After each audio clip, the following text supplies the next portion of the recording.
नमस्कार। स्वागत है आप सभी का हमारे अपने YouTube परिवार एक्सीलेंट स्टडी पॉइंट 2.0 पर। मैं स्वागत करता हूं आप सभी का तहे दिल से। मैं कुलदीप सक्सेना। देखिए, आज हम जो हमारी श्रृंखला चल रही है क्लास 12th के लिए, आज उस पर कुछ और महत्वपूर्ण प्रश्न आपके सामने लेकर आया हूं। आज हमारा टॉपिक जो रहने वाला है एप्लीकेशन ऑफ डेरिवेटिव इंटीग्रेशन, वहां से हम कुछ प्रश्न लेकर आए हैं। समाकलन के अनुप्रयोग, उस चैप्टर से कुछ महत्वपूर्ण प्रश्न आपके सामने लेकर आया हूं, उस पर डिस्कस करने वाले हैं। उससे पहले यदि आप हमारे चैनल पर नए हैं तो आप प्लीज़ चैनल को सब्सक्राइब कर लीजिए। वीडियो अगर आपको पसंद आता है तो वीडियो को एक बार लाइक कीजिएगा और कमेंट के माध्यम से अपना फीडबैक अवश्य दीजिएगा। देखिए, जिस तरीके के कंडीशंस, जिस तरीके के प्रश्न आपके बन सकते हैं एग्जाम में, अब आपकी परीक्षा में अधिक समय नहीं बचा हुआ है। आपको जितना कंटेंट दिया गया है आप उस पर एक बार रिवीजन कर लीजिए और अच्छे से तैयारी कर लीजिए। आप देखेंगे 100% मैं दावे के साथ कह सकता हूं कि जो पेपर आने वाला है वो है आपका इसी कंटेंट से आ जाएगा। लगभग 90% हमने लगभग आपको करा दिया है। अब हम इसके बाद, इस लेक्चर के बाद आपके लिए 15 जो 50 मोस्ट इम्पोर्टेंट क्वेश्चंस रह सकते हैं उस पर चर्चा करेंगे। प्रत्येक चैप्टर से हम कुछ क्वेश्चंस लेके आएंगे, लगभग 5 से 6 क्वेश्चंस प्रत्येक चैप्टर से लेकर आएंगे और उस पर हम चर्चा करेंगे। तो आज हम इस लेक्चर को शुरू कर रहे हैं। आइए देखते हैं इन प्रश्नों में किस तरीके की कंडीशंस बनने वाली है, किस तरीके के प्रश्न रहने वाले हैं। और बहुत ही अच्छे प्रश्न हैं, अंत तक बने रहिएगा। आप वीडियो को अगर आप छोड़ना चाहते हैं तो अभी छोड़ दीजिए, नहीं तो आप अंत तक इस वीडियो को देखिएगा। बहुत ही अच्छे क्वेश्चंस हैं और आपको 5 नंबर का एक क्वेश्चन आपके एग्जाम में यहीं से मिल जाएगा और आप अपने पेपर में अच्छा कर रहे होंगे। देखिए, 5 नंबर का क्वेश्चन प्रत्येक वर्ष इस चैप्टर से पूछा जाता है। हो सकता है ये क्वेश्चन 5 की जगह ये 8 नंबर का आ जाए, ये आपका लक कहलाता है, लक कहला सकता है। तो आइए देर न करते हुए हम बात करना चाहेंगे अपने इस प्रश्न पर। आपके सामने एक प्रश्न लिखा हुआ है परवलय y स्क्वायर बराबर 4ax तथा रेखा y बराबर 2x द्वारा घेरे क्षेत्र का क्षेत्रफल ज्ञात कीजिए। देखिए, ये परवलय का क्वेश्चन है, पैराबोला का क्वेश्चन है। तो आइए इस पर चर्चा करते हैं। देखिए, सबसे पहले आपको परवलय दिया गया है, परवलय का समीकरण y स्क्वायर बराबर 4ax है। यहां से हम इक्वेशन नंबर 1 कहेंगे। यहां से हम y का मान निकालेंगे तो आप यहाँ बता सकते हैं कि 2√a इंटू में आपका √x हो जाएगा। इस तरीके से आपका ये बनेगा। अब हम बात करते हैं रेखा की। तो आपका देखिए, रेखा का समीकरण जो आपको दिया गया, रेखा का समीकरण आपको दिया गया कि आप y बराबर 2ax है, ये नंबर आपका क्या हो जाएगा, 2 हो जाएगा। अब देखिए, हमें क्या करना है, इन दोनों समीकरणों को सॉल्व करके x और y की वैल्यू को ज्ञात करना है, इनका कट पॉइंट निकालना है। देखिए, समीकरण 1 व समीकरण 2 को, समीकरण 1 व समीकरण 2 को हल करने पर, इसे हम दोनों को क्या करने वाले हैं, हल करने वाले हैं। आप समीकरण 1 और समीकरण 2 को हल कर दीजिए। देखिए, ये y का मान उठाकर हमें क्या करना है, समीकरण 1 में रख देना है। तो देखिए क्या हो जाएगा, यहाँ पर हो जाएगा 2ax की पावर 2 इक्वल टू में आपका कौन है, 4ax है। देखिए, वर्क करेंगे तो ये हो जाएगा 4a स्क्वायर x स्क्वायर, इसको आप आगे ले आइए तो माइनस का 4ax इक्वल टू 0 हो जाएगा। यहाँ से आप 4ax कॉमन ले लेंगे तो बच जाएगा आपका ax माइनस 1 इक्वल टू 0 बच जाएगा।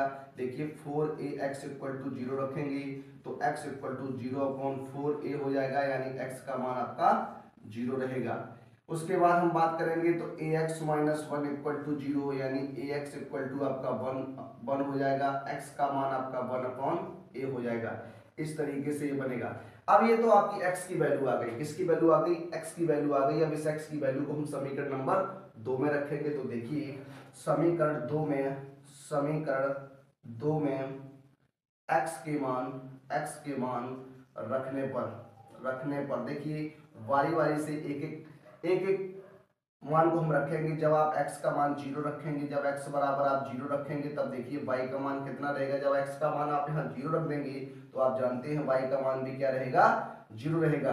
जब आप x का मान, जब x बराबर आप 1/a रखेंगे तो देखिए क्या बन जाएगा, y बराबर हो जाएगा 2a मल्टीप्लाई 1/a, यानी ये से कैंसिल होगा, y बराबर बनेगा 2। कितना बन जाएगा, 2 बन जाएगा। तो देखिए इस तरीके से बात बन जाएगी। अब हम बात करने वाले इस प्रश्न के डायग्राम पर। इस प्रश्न का डायग्राम क्या बनेगा, तो देखिए अच्छा प्रश्न रहने वाला है आपका, बहुत ही अच्छा प्रश्न है ये। इसी प्रकार के और प्रश्नों पर अब हम चर्चा करेंगे आज आगे। वीडियो को आप इसके मत कीजिएगा, लगातार इस वीडियो पर बने रहिए। आज आपके 5 नंबर कंप्लीट होने वाले हैं और ये 5 नंबर आपको एग्जाम में बैठेंगे। जब आप एग्जाम में तो वहां पर आप देखेंगे कि क्वेश्चन यहीं से आएगा और यहीं से आएगा ये आपका क्वेश्चन। देखिए अब हम बात करते हैं इस प्रश्न पर। देखिए आपको एक डायग्राम बनाना इस तरीके से, ये आप डायग्राम जब आप बनाएंगे तो देखिए इस तरीके से ये डायग्राम बनने वाला है। ये चित्र इस तरीके से बनेगा। यहाँ पर आप देखेंगे तो ये आपका 0,0 हो जाएगा। देखिए जो परवलय होता है वो इस तरीके से आपका परवलय बनता है। इस तरीके से देखिए ये आपका परवलय हो जाएगा। ये परवलय आपका है कितना, ये परवलय आपका y स्क्वायर बराबर आपका रहेगा 4ax रहने वाला है। अब आपसे कहा है कि y बराबर 2ax एक रेखा है, तो y बराबर जब 2x एक रेखा है तो ये मूल बिंदु से होकर जाएगी, यानी हम कह सकते हैं ये रेखा आपकी ये रहने वाली है। इस तरीके से आपकी रेखा होगी। तो यहाँ पर ये जो बिंदु आ जाएगा आपका, वो आपका बिंदु हो जाएगा क्या, देखिए ये बिंदु आपका मैं P मान लेता हूँ। ये हो जाएगा आपका कितना 1/a,2 हो जाएगा, 1/a,2 हो जाएगा। अब देखिए हमें इस एरिया का क्षेत्रफल चाहिए। इस एरिया का ये क्षेत्रफल आपको ये निकालना है। इस तरीके से आप इसमें सोचने वाले हैं, ये आपको क्षेत्रफल निकालना पड़ेगा। तो देखिए यहाँ से हम क्या करेंगे, एक लंब डाल लेंगे ये इस तरीके से। तो यहाँ देखिए ये आपका हो जाएगा, ये O हो जाएगा, ये आपका A मान लेता हूँ और ये आपका P है। देखिए यहाँ से बिंदु O से बिंदु A की दूरी जो है वो आपकी 1 क्या है, A है, 1/a है। ये हाइट आपकी कितनी है, 2 है। ये देखिए इस तरीके से। तो इस बिंदु के जो निर्देशांक बन जाएंगे वो 1/a,0 हो जाएगा, 1/a,0 हो जाएगा। देखिए अब आपको जो क्षेत्रफल निकालना है उसकी बात आप करेंगे। तो देखिए किस तरीके से इसका क्षेत्रफल निकलने वाला है। ये x हो जाएगा, ये आपका y हो जाएगा, ये आपका x डैश हो जाएगा, ये आपका y डैश हो जाएगा। देखिए अभीष्ट क्षेत्रफल की बात करने वाले हैं। अभीष्ट क्षेत्रफल, तो जो अभीष्ट क्षेत्रफल आपका रहेगा देखिए वो क्या हो सकता है, इंटीग्रेशन लिमिट जो आपकी बनेगी वो 0 से 1/a बन जाएगी। 0 से 1/a आपकी लिमिट हो जाएगी और आपका y dx हो जाएगा माइनस। देखिए हमें अगर ये इतने का एरिया निकालना होता तब आपका यही रहता, y dx तक रहता। चूंकि हमें ये छायांकित भाग का क्षेत्रफल निकालना है तो यहाँ से देखिए त्रिभुज का क्षेत्रफल जो होगा वो घट जाएगा। तो देखेंगे त्रिभुज OAP का क्षेत्रफल, OAP का क्षेत्रफल। देखिए ये आपका y dx हो जाएगा। 0 से 1/a लिमिट है। y का मान आपने निकाला 2√x यानी 2√a मल्टीप्लाई √x dx हो जाएगा माइनस। देखिए त्रिभुज है, समकोण त्रिभुज है, तो समकोण त्रिभुज का क्षेत्रफल जो होता है 1/2 आधार इंटू ऊंचाई होता है। तो देखिए ये 1/2 होगा, आधार आपका रहेगा कितना OA मल्टीप्लाई ऊंचाई जो आपकी होगी वो आपकी AP हो जाएगी। देखिए अब यहाँ आप क्या करेंगे, 2√a बाहर निकालेंगे। √x का इंटीग्रेशन जब आप करेंगे, x की पावर 1/2 का जब इंटीग्रेशन होगा तो एक पावर ऐड हो जाएगी। तो देखिए ये बन जाएगा x की पावर 3/2 अपॉन 3/2 और ये 0 से 1/a लिमिट रहेगी -1/2 इंटू OA, यहाँ से यहाँ तक की दूरी 1/a मल्टीप्लाई आपका हो जाएगा 2 से 2 कैंसिल हो जाएगा, 2 से 2 कैंसिल हो जाएगा। देखिए ये 2 यहाँ पर है, ऊपर पहुंच जाएगा तो ये हो जाएगा 4√a/3। यहाँ पर आप लिमिट रख देंगे तो 1/a की पावर हो जाएगा 3/2 माइनस लोअर लिमिट 0 हो जाएगी और माइनस का 1/a रहेगा। इसे आप सॉल्व करिएगा तो सॉल्व करने पर देखिए कितना आने वाला है, या बात करते हैं। देखिए यहाँ पर 4√a/3 मल्टीप्लाई जब आप 1/a की पावर 3/2 की बात करेंगे तो यहाँ पर जब आप सॉल्व करेंगे तो ये आएगा a√a यहाँ पर हो जाएगा और माइनस का 1/a होगा। देखिए √a से √a कैंसिल हो जाएगा तो ये क्या बनेगा, देखिए यहाँ पर हो जाएगा 4/3a माइनस 1/a। एलसीएम लेंगे तो एलसीएम आएगा आपका 3a, तो ये हो जाएगा 4 माइनस का 3, इक्वल टू आंसर बनेगा 1/3a वर्ग मात्रक, ये आंसर आपका रहने वाला है। तो इस प्रश्न का जो राइट आंसर होगा वो 1/3a वर्ग मात्रक इस प्रश्न का राइट आंसर होगा। आइए देखते हैं अपने अगले प्रश्न को। देखिए आपका अगला प्रश्न क्या है। अगला प्रश्न आपका लिखा हुआ है परवलय y² बराबर 4x का इसकी नाभिलंब जीवा से घिरे क्षेत्र का क्षेत्रफल आपको फाइंड आउट करना। ये भी बहुत ही अच्छा प्रश्न होता है, आपके एग्जाम में पूछा हुआ प्रश्न ये भी है। तो देखिए अब हम बात करते हैं इस प्रश्न पर। देखिए अब सबसे पहले यहाँ पर परवलय दिया गया है, परवलय का समीकरण आपको दिया गया है। परवलय का जो समीकरण है वो आपको है y² बराबर 4ax है। यहाँ से आप y का मान निकालने वाले हैं तो आपका हो जाएगा 2√a√x हो जाएगा। ये आपका y का मान रहेगा, क्या रहेगा, y का मान रहेगा। अब देखिए मैं बात करता हूं नाभिलंब जीवा का समीकरण। तो नाभिलंब जीवा का जो समीकरण होता है वो आपका x बराबर a होता है। क्या होता है, x बराबर a होता है। आइए इस प्रश्न पर चर्चा करते हैं। देखिए ये आपका x अक्ष रहेगा, ये आपका y रहेगा, ये आपका x डैश होगा, ये आपका y डैश होगा। देखिए y² बराबर 4ax समीकरण परवलय है तो इस तरीके से बन जाएगा आपका। ये आपका शीर्ष कहलाएगा 0,0, इसे हम o सपोज करते हैं। नाभिलंब जीवा की बात करोगे तो आपका ये नाभिलंब जीवा होगा जिसका ये शीर्ष जो होने वाला है वो आपका कितना हो जाएगा, s हो जाएगा। इसे हम s का मान लेते हैं, ये p होगा तो आपका ये क्या हो जाएगा, q हो जाएगा। यहाँ से यहाँ तक की दूरी जो आपकी रहने वाली है वो आपकी a रहने वाली है। तो इस बिंदु के निर्देशांक आपके a, 0 हो जाएंगे, a, 0 हो जाएंगे। तो इस नाभिलंब जीवा से घिरे क्षेत्र का हमें क्षेत्रफल निकालना है। तो देखिए ये इस तरीके से क्षेत्रफल आपका ये रहने वाला है, ये आपका क्षेत्रफल होगा, नाभिलंब जीवा से घिरे क्षेत्र का क्षेत्रफल हो जाएगा। देखिए इस तरीके से आपका ये चित्र बनने वाला है। तो आप देखेंगे यहाँ पर है क्या, दो कंडीशंस हैं आपका, एक तो एक्स अक्ष के ऊपर वाला भाग है, एक आपका एक्स अक्ष के नीचे वाला भाग है। तो हम क्या करने वाले हैं, किसी एक का निकालेंगे, उसमें हम दो का मल्टीप्लाई करा देंगे। तो देखिए हम बात करने वाले हैं, देखिए जो हमारा क्षेत्रफल रहने वाला है, तो बात करते अभीष्ट क्षेत्रफल की। तो अभीष्ट क्षेत्रफल क्या हो जाएगा, देखिए 2 इंटू इंटीग्रेशन हो जाएगा, लिमिट आपकी 0 से a बन जाएगी, 0 से a लिमिट हो जाएगी, y dx हो जाएगा, y dx हो जाएगा। 2 लिमिट आपकी 0 से a है, y का मान आप रखेंगे 2√a इंटू √x dx हो जाएगा। देखिए गुणा होगा तो 4√a और यहाँ इंटीग्रेशन 0 से a लिमिट हो जाएगी। और यहाँ देखिए जब आप इसे सॉल्व करेंगे 1/2 dx, x की पावर n का जो इंटीग्रेशन होता है वो x की पावर n+1/n+1 हो जाएगा। तो यहाँ देखिए क्या बन जाएगा, 4√a, यहाँ हो जाएगा x का 3/2 अपॉन 3/2 और ये लिमिट आपकी 0 से a रहने वाली है। देखिए ये 2 ऊपर पहुंच जाएगा, यहाँ गुणा हो जाएगा 8√a/3 हो जाएगा। आप लिमिट रख देंगे तो x की पावर 3/2 माइनस आपका लोअर लिमिट 0 हो जाएगी। सॉल्व जब आप करेंगे तो 8√a/3 हो जाएगा। देखिए यहाँ आपसे बात करने वाला हूँ a की पावर 3/2 की। तो आप इसे इस तरीके से सॉल्व कर सकते, a पर पावर आप यहाँ पर कितनी लगा सकते हैं, 3, उस पर पावर आप 1/2 रख सकते हैं। a का आप 3 बार मल्टीप्लाई करेंगे तो यहाँ a की घात 3, यानी इसको किस तरीके से लिख सकते हैं, देखिए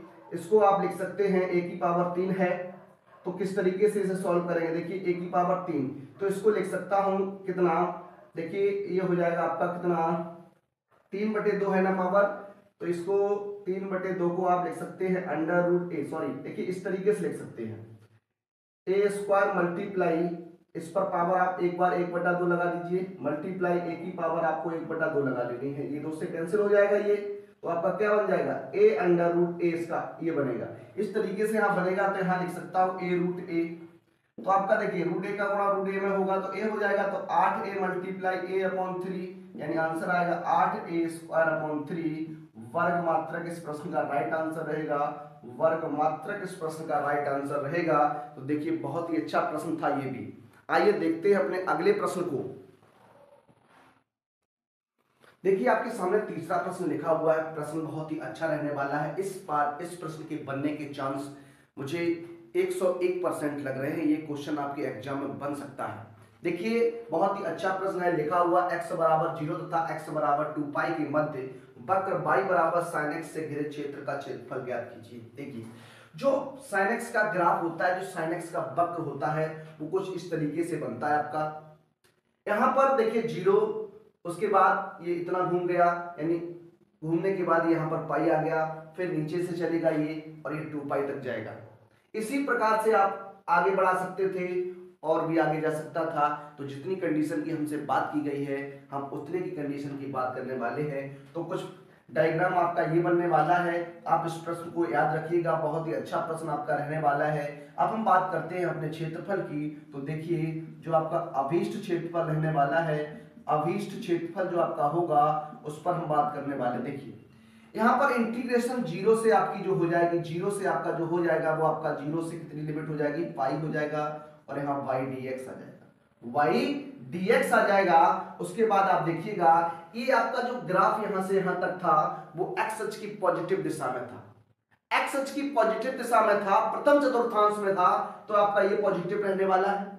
ये आप यहां पर देखेंगे तो ये आपका जो है वो x अक्ष की ऋण दिशा, सॉरी यहां पर ये x का मान यहां पर है तो पॉजिटिव, लेकिन y का जो मान यहां पर होगा इस तरीके से y का मान जो होगा वो आपका नेगेटिव होगा। क्या होगा, नेगेटिव होगा। प्रथम चतुर्थांश में x और y दोनों पॉजिटिव होते हैं, जबकि फोर्थ चतुर्थांश में x पॉजिटिव होता है और y नेगेटिव होता है। तो यहां पर आपका हो जाएगा क्या, प्लस साइन रखेंगे और यहाँ 0, सॉरी यहाँ पाई से आपकी 2 पाई लिमिट हो जाएगी, पाई से 2 पाई लिमिट हो जाएगी, लेकिन माइनस का y dx आ जाएगा, माइनस का y dx आ जाएगा। देखिए यहाँ पर आप y का मान रखेंगे तो y का मान आपका दिया गया है sin x, तो ये हो जाएगा sin x और dx हो जाएगा, ये माइनस बाहर कर दीजिए तो हो जाएगा पाई से 2 पाई और ये आपका sin x और आपका क्या हो जाएगा, dx हो जाएगा। देखिए sin x का जो इंटीग्रेशन होता है वो आपका माइनस का cos x होता है, क्या होता है, माइनस का cos x होता है। तो ये आपका 0 से पाई लिमिट हो जाएगी माइनस का, यहाँ देखिए माइनस का हो जाएगा आपका cos x, क्या हो जाएगा, cos x हो जाएगा 0 से 2 पाई लिमिट हो जाएगी। अब हमें क्या करना है, लिमिट को रख देना है। तो आप देखिए लिमिट को जब रखेंगे तो देखिए माइनस चिन्ह बाहर लेते हैं तो ये हो जाएगा cos पाई माइनस cos 0 हो जाएगा। इस तरीके से ये माइनस बाहर तो प्लस हो जाएगा, cos 2 पाई माइनस cos 0 हो जाएगा। इस तरीके से देखिए अब आप सॉल्व करेंगे तो माइनस cos 180 का मान आप जानते हैं माइनस का 1 होता है, तो यहाँ आपका -1 होगा। cos 0 का मान भी आपका 1 होता है, तो ये हो जाएगा प्लस cos 2 पाई, 2 पाई 360 डिग्री, cos 2 पाई 360 डिग्री, cos 360 प्लस 0 आप करेंगे तो cos 0 रहेगा, cos 0 का मान भी आपका 1 हो जाएगा, कितना हो जाएगा, 1 हो जाएगा, यहाँ आपका माइनस का 1 हो जाएगा। इस तरीके से ये रहने वाला है, इस तरीके से ये बनेगा। तो देखिए किस तरीके से बात बनती है तो उस पर चर्चा करेंगे। देखिए यहाँ पर कितना बन जाएगा, एक बार बात कर लेते हैं। सॉरी यहाँ पर 0 लिमिट नहीं होगी, यहाँ पर 0 लिमिट नहीं होगी, यहाँ पाई होगी, सॉरी यहाँ पर गलती हो गई। तो यहाँ देखिए यहाँ पाई रहने वाला है, क्या रहने वाला है, पाई रहने वाला है। तो cos 180 का मान जब -1 रखेंगे तो यहाँ -1 हो जाएगा। इस तरीके से इसे आप सॉल्व करेंगे, देखिए क्या बनेगा, माइनस, यहाँ माइनस का 2 हो जाएगा, ये माइनस का 2 प्लस आपका ऐसा ही रहेगा, यहाँ पर देखिए 1 और ये माइनस माइनस आपका प्लस हो जाएगा, तो ये आपका +1 हो जाएगा। देखिए ये माइनस माइनस प्लस 2 यानी आपका 4 वर्ग मात्रक रहेगा, 4 वर्ग मात्रक इस प्रश्न का राइट आंसर होगा। तो देखिए बहुत ही अच्छा प्रश्न है, आपकी परीक्षा के पॉइंट ऑफ व्यू से इस प्रश्न को मैं 101% कह सकता हूं कि ये प्रश्न इस तरीके के आने वाला है आपकी परीक्षा में। आइए इसी तरीके का एक और प्रश्न देखते हैं। तो देखिए आइए शुरू करते हैं उस प्रश्न को। आइए बात करते हैं अपने अगले प्रश्न पर। आपका ये प्रश्न नंबर 4 रहने वाला है। प्रश्न नंबर आपका 4 देखिए उसी प्रकार का प्रश्न है जो अभी हमने आपको कराया था पिछला क्वेश्चन, उसमें y बराबर sin x था, इसमें y बराबर हमने cos x लिया है। देखिए 0 x बराबर 0 था, x बराबर 2 पाई के मध्य वक्र y बराबर cos x के घिरे हुए क्षेत्र का आपको क्षेत्रफल फाइंड आउट करना है। देखिए बात करते हैं इस प्रश्न पर। देखिए cos x का जो ग्राफ होता है वो इस तरीके से बनता है। sin x का ग्राफ आपका जो है वो आपका 0 से होकर जाता है, जबकि cos x का ग्राफ आपका y अक्ष से होकर आता है। तो इस तरीके से बनने वाला है, आप इसी तरीके से बना सकते हैं, आगे भी बन सकता था ये, लेकिन हमें 0 से 2 पाई की बात करनी थी। तो देखिए यहाँ पर ये 0 रहेगा, यहाँ से आपका ये जब एक बार आता है तो आपका यहाँ से हो जाता है पाई, π/2 जब एक बार यहाँ से घूम के जाता है तो ये आपका 3π/2 हो जाएगा, उसके बाद आपका ये 2π हो जाएगा। इस तरीके से ये ग्राफ चलता है, 90 अंश ऐड होकर चलता है, एक बार में 90 अंश की परिधि को लेकर चलता है। तो आइए इस पर बात करते हैं किस प्रकार का आपका प्रश्न है ये, और बहुत ही अच्छा प्रश्न आपका रहने वाला है, बहुत ही महत्वपूर्ण प्रश्न होगा। हम बात करते हैं अपने अभीष्ट क्षेत्रफल की। तो आपका अभीष्ट क्षेत्रफल क्या रहेगा, देखिए अभीष्ट क्षेत्रफल आपका किस तरीके से रहने वाला है। देखिए यहाँ हो जाएगी लिमिट आपकी 0 से आप क्या कर लेंगे, π/2 कर लेंगे, y/dx हो जाएगा। जिस प्रकार अब यहाँ से देखिए आपकी लिमिट हो जाएगी π/2 से कितनी, 3π/2, लेकिन ये आपका y की ऋण दिशा में होगा तो यहाँ माइनस का y/dx कहलाएगा, प्लस उसके बाद 0 से नहीं, यहाँ से हो जाएगा 3π/2 से आपका क्या होगा 2π, ये आपका y/dx रहेगा। अब आपको y का मान रखना है, आपका देखिए ये 0 से π, y का मान आपका cos x से dx हो जाएगा, ये माइनस बाहर कर दीजिए तो माइनस का π/2, लिमिट आपकी π/2 से 3π/2 cos x dx बन जाएगा, प्लस यहाँ 3π/2, उसके बाद आपका 2π, और ये आपका क्या हो जाएगा cos x dx बन जाएगा।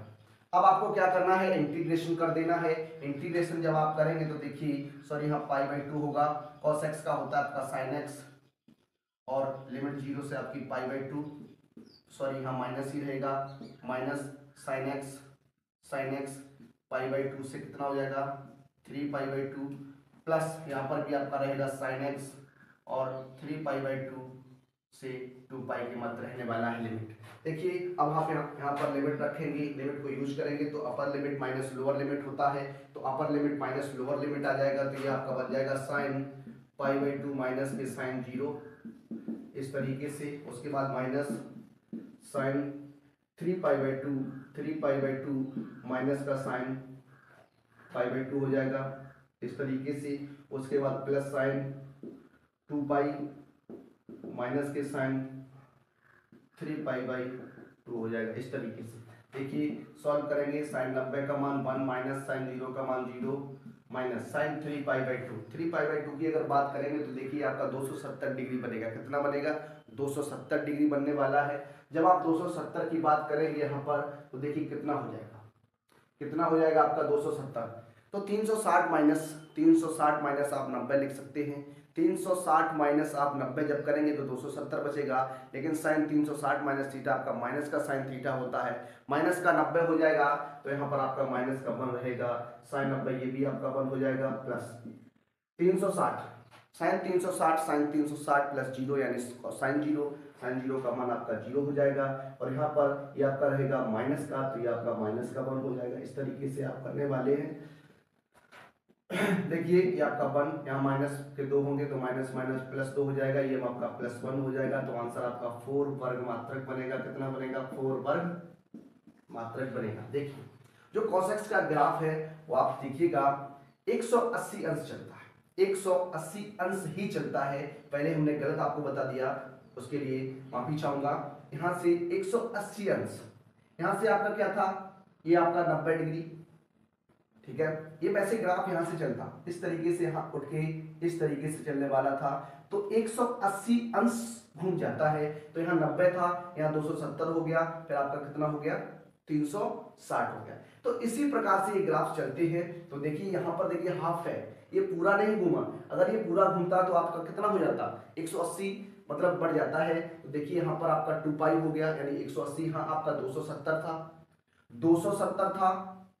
जब 270 में आप 180 ऐड करते तो ये ग्राफ यहां तक आना चाहिए था, फिर नीचे से घूमना चाहिए था, तो 180 घूम जाता है, तो 180 यहां से इतना जो एरिया है वो आपका 180 अंश का होता है, यानी पाई का होता है। देखिए इस प्रश्न का राइट आंसर आपका ये बनने वाला है, 4 वर्ग मात्रक इस प्रश्न का राइट आंसर होगा। आइए इसी प्रकार के क्वेश्चन पर और चर्चा करते हैं, किस तरीके का प्रश्न है और कैसा प्रश्न है आपका, आइए उसको देखते हैं। देखिए एक प्रश्न आपके सामने और लिखा हुआ है, वक्र y बराबर x² तथा रेखा y बराबर 4 से घिरे क्षेत्र का क्षेत्रफल ज्ञात कीजिए। ये भी अच्छा प्रश्न है, आपका परवलय से संबंधित ये क्वेश्चन है। देखिए ये वक्र जो आपको दिया गया है, ये वक्र आपका है क्या, तो वक्र आपका दिया है y बराबर x², या हम इसको लिख सकते हैं x² बराबर है। तो ये आपका परवलय कहलाएगा। क्या कहलाएगा? परवलय कहलाएगा। तो ये आपका रूट वाई हो जाएगा, x का मान यहाँ से। रेखा जो आपको दी गई है वो आपको रेखा दी गई y बराबर 4। देखिए अब हम बात करते हैं ये ग्राफ आपका ये परवलय किस तरीके से बनेगा जी। आपका परवलय किस तरीके का रहने वाला, ये आपका शीर्ष तो आपका जानते हैं, परवलय का जो शीर्ष होता है वो आपका 0,0 ही होता है। परवलय का शीर्ष हमेशा 0,0 होता है। देखिए जब भी एक्स स्क्वायर बराबर होगा तो ये आपका एक्स अक्ष पर ही बनेगा। देखिए तो क्या होगा यहाँ पर, ये इस तरीके से बनने वाला है, इस तरीके से।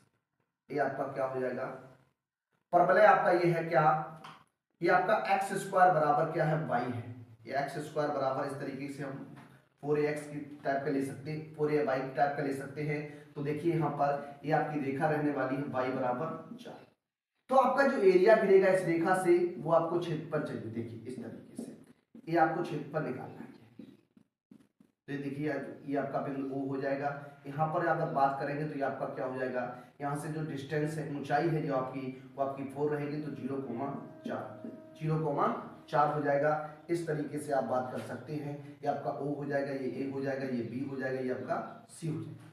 अब आपको बात क्या करनी है, ये आपका परवलय है, एक्स स्क्वायर बराबर क्या है, y है, हमें क्षेत्रफल निकालना है। तो आइए बात करते हैं अभीष्ट क्षेत्रफल, अभीष्ट क्षेत्रफल।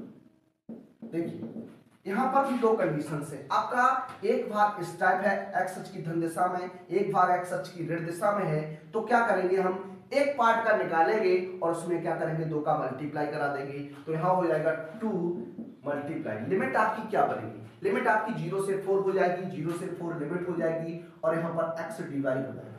देखिए अगर ये इस तरफ ये परवलय बनता तो आपका क्या होता, y dx होता है। अब ये ऊपर साइड बन रहा है तो आपका क्या हो जाएगा, x dy हो जाएगा। देखिए यहाँ 2 मल्टीप्लाई, लिमिट 0 से आपकी 4 है, x का मान रखेंगे तो रूट y हो जाएगा, रूट y dy हो जाएगा। 2 मल्टीप्लाई 0 से 4 लिमिट, जब आप x इसे हम y की पावर 1/2 dy कर सकते हैं। यहाँ इंटीग्रेशन आप करेंगे तो y का हो जाएगा 3/2 अपॉन 3/2 और ये 0 से 4 लिमिट हो जाएगा, 2 का गुणा 2 में हो जाएगा तो ये 4/3 हो जाएगा। लिमिट रख देंगे तो 4 का 3/2 माइनस आपका क्या हो जाएगा, 0 हो जाएगा, ये 4/3 हो जाएगा। यहाँ पर देखिए पहले हम क्या करेंगे, 4 का घन करेंगे तो 64 हो जाएगा, उस पर पावर 1/2 माइनस 0 हो जाएगा। तो देखिए 4/3 इंटू 64 का घन वर्गमूल लेंगे तो आपका 8 आएगा। तो ये आपका हो जाएगा 8 × 32/3 वर्ग मात्रक। इस प्रश्न का राइट आंसर रहेगा कितना रहेगा, 32/3 वर्ग मात्रक इस प्रश्न का राइट आंसर रहेगा। आइए देखते हैं आज के अपने अंतिम प्रश्न को, आइए देख लेते हैं। आइए बात करते हैं अपने अंतिम प्रश्न पर। आज का हमारा ये अंतिम प्रश्न रहने वाला है। आज हमने आपको अभी तक 5 क्वेश्चंस कराए, जिसमें अभी आपका लास्ट प्रश्न होगा आज का। बहुत ही अच्छे प्रश्न थे, आप इन प्रश्नों को तैयार रखिएगा, आपके एग्जाम में एक प्रश्न आपको देखने को अवश्य मिलेगा। आइए इस प्रश्न में बात करते हैं। लिखा x अक्ष पर x बराबर -π/2 से x बराबर 3π/2 तक y बराबर cos x से घिरे क्षेत्र का क्षेत्रफल आपको क्या करना है, ज्ञात करना है। डायग्राम इस तरीके से आपका बना हुआ है, -π/2 से आपका 3π/2 के मध्य आपका डायग्राम बना हुआ है cos x का। देखिए अब हमें बात करनी अभीष्ट क्षेत्रफल की। तो आपका अभीष्ट क्षेत्रफल क्या रहेगा, अभीष्ट क्षेत्रफल आपका किस तरीके से रहने वाला है। देखिए यहाँ हो जाएगा आपका लिमिट -π/2 से -π/2 से आपका π/2 के मध्य लिमिट हो जाएगी और आपका ये y dx हो जाएगा प्लस, यहाँ हो जाएगा लिमिट π/2 से 3π/2। लेकिन ये y का जो मान यहाँ पर होता है वो आपका नेगेटिव होता है, तो माइनस का y dx लिख सकता हूँ, माइनस का y dx लिख सकता हूँ। तो देखिए ये माइनस का π/2 से π/2 और cos x dx हो जाएगा, ये माइनस आएगा -π/2 से 3π/2 और ये आपका cos x और आपका क्या हो जाएगा dx हो जाएगा। इंटीग्रेशन आप करेंगे, cos x का जो इंटीग्रेशन होता है वो आपका sin x होता है। क्या होता है, sin x होता है। तो sin x लिमिट आपकी कितनी है, -π/2 से +π/2 है। उसके बाद माइनस का यहाँ पर भी आपका sin x आ जाएगा और लिमिट आपकी है π/2 से कितनी है, 3π/2 है। देखिए अब आपको लिमिट रख देनी है, लिमिट रखेंगे तो upper limit minus lower limit हो जाता है। तो sin π/2 से माइनस का साइन माइनस का पाई बाई 2 हो जाएगा इस तरीके से ये। उसके बाद minus sine 3 pi by 2, sine 3 pi by 2 minus का साइन पाई बाई 2 हो जाएगा इस तरीके से आपका हो जाएगा। देखिए साइन 90 का मान आपका 1 होता है, साइन 90 का मान आप यहाँ 1 रख देंगे, ये माइनस बाहर आएगा तो माइनस माइनस प्लस साइन 90 बचेगा तो आपका 1 हो जाएगा। माइनस यहाँ साइन 3 पाई बाई 2 270 अंश, 270 अंश का मान भी -1 होता है तो यहाँ -1 हो जाएगा। देखिए ये 2 यहाँ पर माइनस और माइनस का 2 हो जाएगा तो 2 + 2 यानी आपका ये 4 रहने वाला है। 4 वर्ग मात्रक इस प्रश्न का राइट आंसर रहेगा। तो देखिए हमने आज आपको 6 क्वेश्चंस कराए इस चैप्टर से, जो भी महत्वपूर्ण प्रश्न बन सकते थे वो हमने आपके सामने डिस्कस किए। इस प्रश्न पर बहुत ही अच्छे कंटेंट को लेकर आया था इस वीडियो में, इस लेक्चर में। आपको ये वीडियो कैसा लगा? वीडियो को एक बार लाइक कीजिएगा। चैनल पर अगर आप नए हैं तो चैनल को सब्सक्राइब कर लीजिए और अपने मित्रों में से अधिक शेयर कर दीजिए, जिससे आपके मित्रों को भी इसका लाभ मिल सके और वह भी अपने 5 नंबर पक्के कर सकें, पूर्ण कर सकें। तो मिलेंगे अपने अगली वीडियो में कुछ और महत्वपूर्ण प्रश्नों के साथ। तब तक के लिए सभी विद्यार्थियों को जय हिंद, जय भारत, वंदे मातरम।